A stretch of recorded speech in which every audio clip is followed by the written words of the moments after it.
love about my job is I get to come to work every day and try to solve problems for people, create things that will last for their family, work with incredible people, very creative people, a lot of energy, and I get to direct that. I get to cast vision along with my very talented sons over a group of people that can serve the public.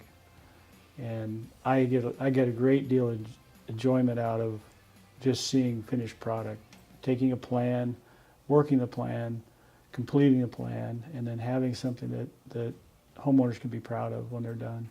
I want to honor the Lord by how I work. I was challenged with that very early on in my career by a pastor and mentor of mine. I think I was whining to him about one of my bosses. He goes, "Your job is to make your boss look good." And he said, "Who are you really serving? Are you serving him or are you serving the Lord?" And he used Colossians reference, Colossians 3:16. And so I took it personal. I said, okay, I'm going to start living this way. I'm a very imperfect person, but that gave me a goal. It gave me a real higher calling, I guess, to my work. And so that's what I want to try to achieve. I mean, I fail at it very often, but it doesn't change the fact that it's the right thing to aim for. And I try to do that with this company. I try to help us see that there's a higher calling to what we do. We're serving Christ. We're not just serving the community. Community can be up and down. They can like it or not like it.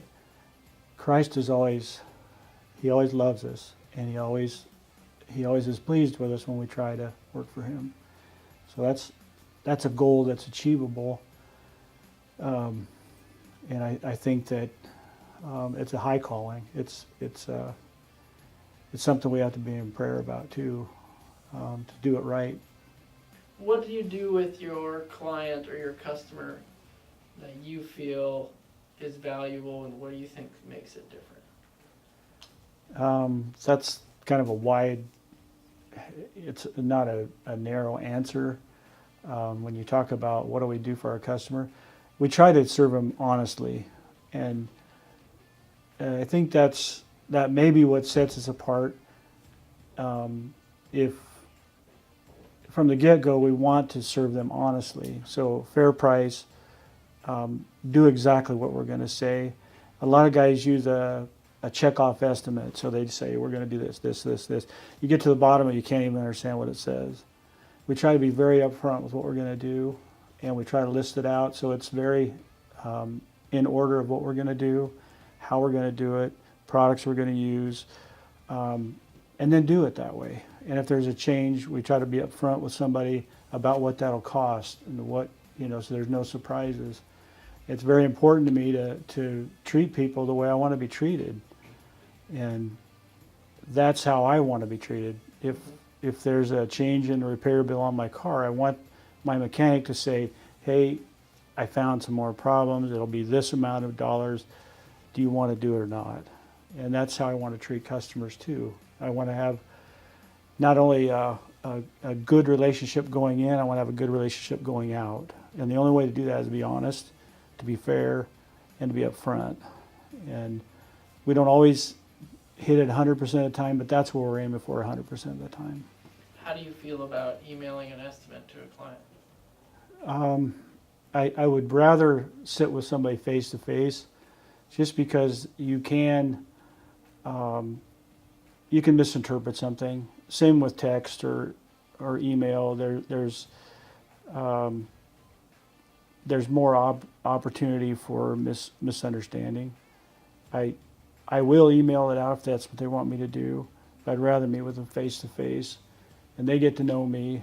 They get to know I'm not a snake oil salesman or somebody that's out for the buck only. I'm here to serve them, and we're going to do what we say we're going to do. Passion to me is the energy behind what we do. I love Mondays as well as I love Fridays. The day doesn't matter to me because it's my opportunity to serve. The same word for work and worship are used in the Bible. So God didn't put us on this earth just to ride around. on the earth. He put us here to work. And how we work means something to not only to us, but to him. And it says, do your work heartily as to the Lord rather than for men. That's what Colossians 3:16 says. So that's what I'm trying to achieve. And I get great joy out of it, doing it that way, doing it right. And it's not a burden to work. It's a privilege. It's an honor. And so that's what brings me passion. I'm passionate about serving because I get to do it. I mean, it's a privilege. So and I love it when my crews get that, when they're out on a job. And I love hearing back from the client that the guys showed up, they were on time, had their Carlson project stuff on, they were smiling, they were laughing, they were having fun, and did a great job. They cleaned up well. I mean, that all means we're doing it with passion to me. We're just not showing up and putting in our 8 hours or 7 hours, whatever it is, and going home. But we actually want to be there. We want to be doing what we're doing, and we're doing it with excellence.